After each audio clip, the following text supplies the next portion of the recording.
Hello friends, जय माता दी। कैसे हैं आप सब। सिंधु तीर एक भूधर सुंदर कौतिक कूदी चढ़ेऊ ताऊ पर बार बार रघुबीर संहारी तरकेऊ पवन तनय बल भारी। जेहि गिरि चरण देहि हनुमंता चलेऊ सुगा पाताल तुरंता। जिमि अमोघ रघुपति कर बाना एहि भांति चलेऊ हनुमाना। जल निधि रघुपति दूत बिचारी तै मैनाक होई श्रमहारी। हनुमान ते ही परसा कर पुनि किन्न प्रणाम। राम काज कीने बिनु मोह कहाँ विश्राम। दोस्तों, बहुत ही खूबसूरत सुंदर कांड की पंक्तियां हैं। शायद आप सभी को याद है, क्योंकि हर मंगलवार यानी बालाजी का वार और शनिवार को हम महाबली हनुमान की पूजा करते हैं। हर घर में सुंदर कांड का पाठ होता है और शुभ कार्यों की शुरुआत करने से पहले भी सुंदर कांड का पाठ करना विशेष महत्वपूर्ण माना गया है। मंगल भवन अमंगलहारी द्रवहु सुदशरथ अजिर बिहारी। किसी भी व्यक्ति के जीवन में जब बहुत ज़्यादा परेशानियां आती हो, कोई काम नहीं बन पा रहा हो, फिर आत्मविश्वास में कोई कमी हो, कोई और समस्या हो, तो सुंदरकांड के पाठ को करने से शुभ फल प्राप्त होने लगते हैं। आत्मविश्वास और इच्छा शक्ति बढ़ाने वाला पाठ है और भगवान श्री हनुमान जी की वीर गाथा का वर्णन किया गया है इस पवित्र रामायण के सुंदर से कांड में मिलता है। बल, बुद्धि, विद्या के दाता हनुमान जी की पूजा करने से मनुष्य जीवन के हर संकट से मुक्ति पा लेता है। सभी देवों में देव बालाजी हनुमान जी को ही इस धरती पर जीवित और जागृत देवों में माना गया है, क्योंकि पौराणिक मान्यताओं के मुताबिक भी इस कलयुग में आज भी हनुमान जी विचरण करते हैं। श्री रामचरितमानस के 7 कांडों में से पंचम सोपान है सुंदरकांड, और इस सोपान में 3 श्लोक आते हैं, 2 छंद, 58 चौपाई, 60 दोहे और लगभग 6241 शब्द हैं। 60 दोहों में से प्रथम 30 दोहों में विष्णु स्वरूप श्री राम के गुणों का वर्णन है और सुंदर शब्द के इस कांड में 24 चौपाइयों में सुंदर शब्द आया है। दोस्तों, इसमें हनुमान जी द्वारा सीता की खोज क्या बताया गया है सुंदरकांड में। इसमें सीता की खोज, राक्षसों के संहार का वर्णन है। इसमें दोहे और चौपाइयां विशेष छंद रूप में लिखी गई है और रामचरितमानस की रचना तुलसीदास जी ने महर्षि वाल्मीकि की जो रामायण है उसको आधार बनाकर ही लिखा है।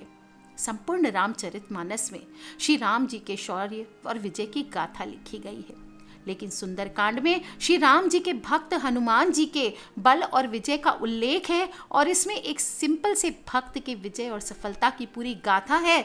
मानस में सबसे ज़्यादा इम्पोर्टेंट मानी जाती है। आपको बता दूं कि जब हनुमान जी सीता माता की खोज में लंका गए थे और लंका त्रिकुटांचल पर्वत पर बसी हुई थी। त्रिकुटांचल पर्वत यानी कि यहाँ 3 पर्वत थे। पहला सुबेल पर्वत जहाँ पे मैदान में युद्ध हुआ था, दूसरा नील पर्वत जहाँ राक्षसों के महल थे, और तीसरा सुंदर पर्वत जहाँ अशोक वाटिका थी, और इसी वाटिका में रावण ने सीता माता को रखा हुआ था।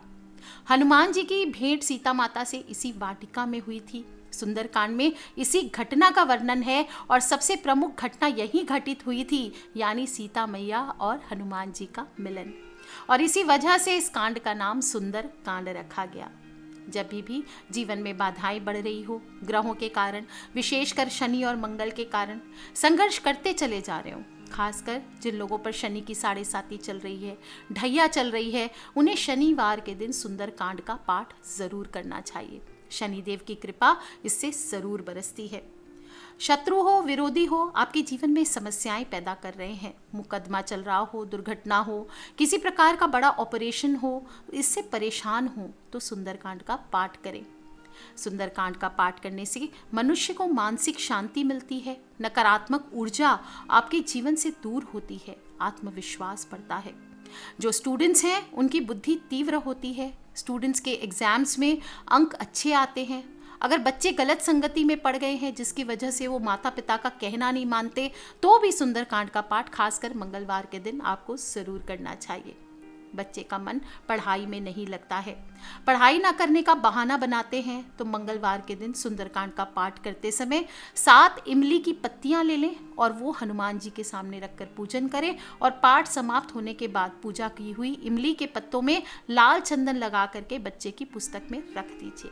आप देखेंगे बच्चे का पढ़ाई में मन लगने लगेगा। कम से कम 5 मंगलवार इस उपाय को आप जरूर करें। जो भी खिलाड़ी हैं, प्लेयर्स हैं, जो भी स्पोर्ट्स से जुड़े हैं और दुनिया में नाम कमाना चाहते हैं, उन्हें भी सुंदरकांड का पाठ अवश्य करना चाहिए। सुंदरकांड पाठ स्वयं में अद्भुत शक्ति रखने वाला है।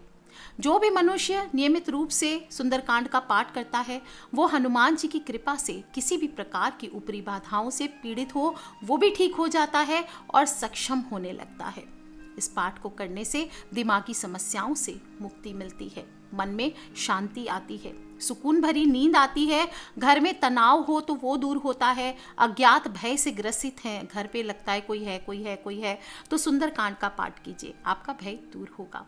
कोई भी शुभ काम करते हैं, आप पहले सुंदरकांड का पाठ कर लीजिए और बाबा से मनाइए, प्रार्थना कीजिए, इसके बाद शुरू कीजिए। खासकर अगर आप व्यापार करते हैं लेकिन प्रगति नहीं हो रही है, आए दिन समस्याएं बनी रहती, बहुत सारे लोग कहते हैं कि हमने बिजनेस शुरू किया है पर चलता नहीं है, अभी तो लॉकडाउन है, सभी के बिजनेस खराब होने वाले हैं। अपनी रक्षा के लिए अपने खर्चों को कम बना के रखें, साथ ही साथ भगवान की प्रार्थना ज़रूर करते रहें।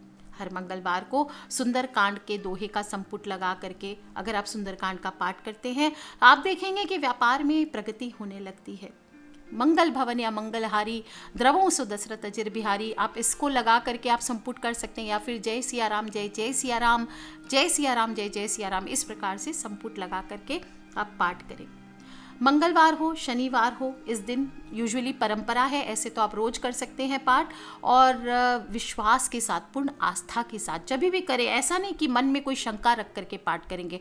आप जब कोई चीज़ के लिए या मनोरथ के लिए कर रहे हैं तो मन में पूर्ण विश्वास रखें कि मेरे जीवन में अच्छा ही अच्छा इससे होगा, मैं जिस काम के लिए कर रहा हूँ वो काम पूर्ण होगा ही होगा। इस आस्था के साथ, इस पूर्ण विश्वास के साथ ही आपको पाठ शुरू करना चाहिए।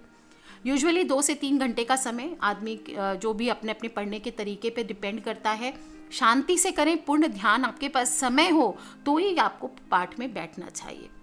अगर आपका बनते बनते काम बिगड़ जाता है, दुर्भाग्य ज़्यादा प्रबल हो गया है आपका, तो आपको पीपल के पेड़ के नीचे बैठ करके सुंदरकांड का पाठ करना चाहिए। इससे भी आपके जीवन की बाधाएं समाप्त होती है। ये तो हुई कि हमारी कौन सी समस्याएं दूर होती है, महत्व क्या है, लेकिन करना कैसे है। मंगलवार, शनिवार या फिर सावन महीने में तो कहते कि हर रोज़ करना चाहिए सुंदरकांड का पाठ, और पूर्ण श्रद्धा के साथ पाठ करें और भगवान श्री राम और हनुमान जी के चरणों में सुंदरकांड का जो बुक है वो आप पहले विराज दें। 2 तरीके से आप सुंदरकांड पाठ कर सकते हैं, एक होती है संपूर्ण पूजा विधि और एक होती है सरल पूजा विधि जो हम घर में कर सकते हैं। संपूर्ण पूजा विधि में सुंदरकांड पाठ करने से पहले सभी देवी देवताओं का आवाहन किया जाता है, और कोई जानकार पंडित से ये करवाएं तो ही अच्छा है, खुद से पूरा हो नहीं पाएगा, इसलिए आप ट्राई ना करें। अगर आप जानते हैं पूजा पाठ के नियम तो कर सकते हैं। आज मैं सरल विधि की बात करूंगी। सुंदरकांड बहुत इजीली कर सकते हैं आप सबसे पहले स्नान करके स्वच्छ वस्त्र धारण कर लें और पूरब दिशा में या फिर उत्तर दिशा में एक चौकी की स्थापना करें। चौकी पर लाल कपड़ा बिछा लीजिए। राम दरबार की फोटो है तो वो स्थापित कर लीजिए, हनुमान जी की फोटो या मूर्ति है तो वो स्थापित कर लीजिए। ध्यान रखें जब भी स्थापित करेंगे हनुमान जी की जो नज़र है उसकी दिशा दक्षिण की ओर होनी चाहिए, इस बात का ध्यान रखें। चौकी के सामने आप आसन लगा करके बैठ जाइए और सभी सामान अपने पास रख लीजिए। एक छोटा सा लोटा रख लीजिए, जल का धूप दीप रख लीजिए, थोड़े से पुष्प चावल जो भी भोग प्रसाद आप चढ़ाना चाहते हैं, और रामचरितमानस या सुंदरकांड की किताब जिससे आप पाठ करेंगे।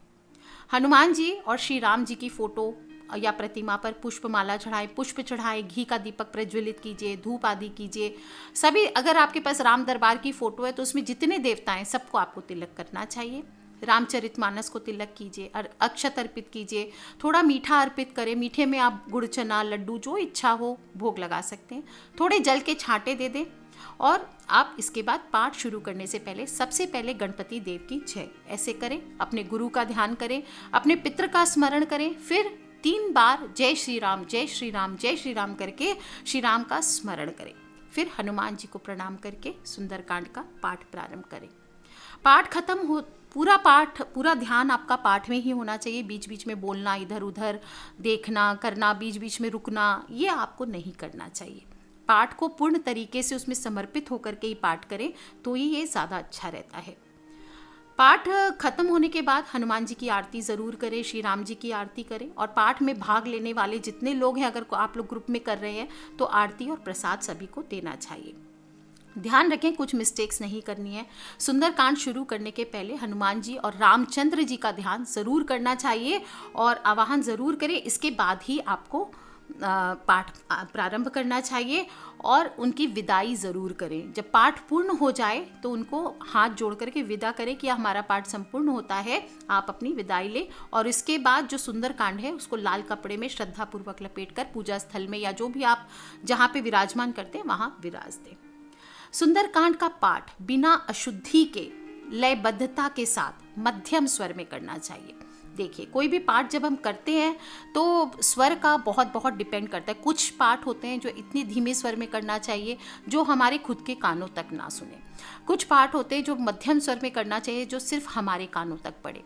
कुछ पाठ होते हैं जो उच्च स्वर में करना चाहिए, वो जैसे कि अड़ोस पड़ोस तक लोगों को सुन सके इतनी ऊंची आवाज़ में करना चाहिए। तो सुंदरकांड का पाठ आपको मध्यम स्वर में करना चाहिए, यानी कि आपके अपने कानों तक या आपके जो करीब में लोग बैठे हैं वहाँ तक आपकी आवाज़ ज़रूर जाए। बीच बीच में जब दोहा पूर्ण होने पर राम सिया राम जय जय राम ये बोले, या मंगल भवन या मंगलहारी द्रवहु सो दशरथ अजिर बिहारी, इस प्रकार से बीच बीच में अधिक से अधिक भगवान श्री राम का स्मरण करते रहें।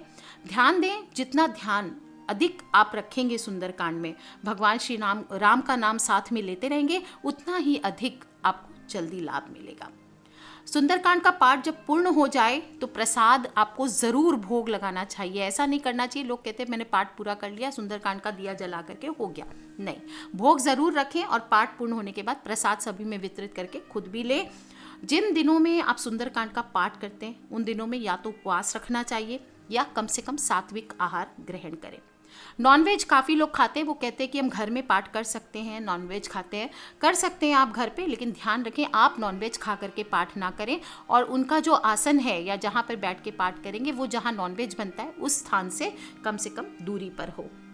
पूर्ण रूप से ब्रह्मचर्य का पालन करते हुए ही आपको सुंदरकांड का पाठ करना चाहिए। ऐसा नहीं कि अभी लॉकडाउन की भी स्थिति है, पति पत्नी ने संग किया इसके बाद पाठ करने बैठ गए, नहीं। सुंदरकांड का पाठ आपको ब्रह्मचर्य का पूर्ण पालन करते हुए ही करना चाहिए।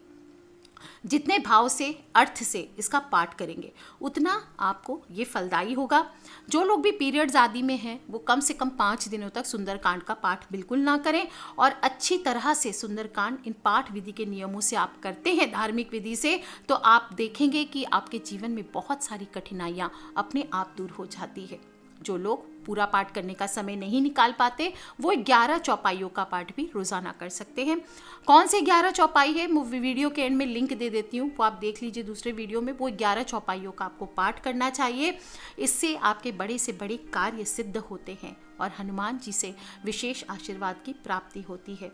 कहा जाता है कि 40 सप्ताह तक जो भी मनुष्य श्रद्धापूर्वक सुंदरकांड का पाठ कर लेता है उसके सभी प्रकार के मनोरथ पूर्ण हो जाते हैं, मानसिक शक्ति प्राप्त होती है, पूर्ण आत्मविश्वास मिलता है और संकट किसी भी प्रकार का हो, चाहे ऊपरी बाधा से संबंधित हो, असाध्य रोग से संबंधित हो, सुंदरकांड का पाठ नियमित प्रयोग से सभी संकट आपके जरूर दूर होते हैं।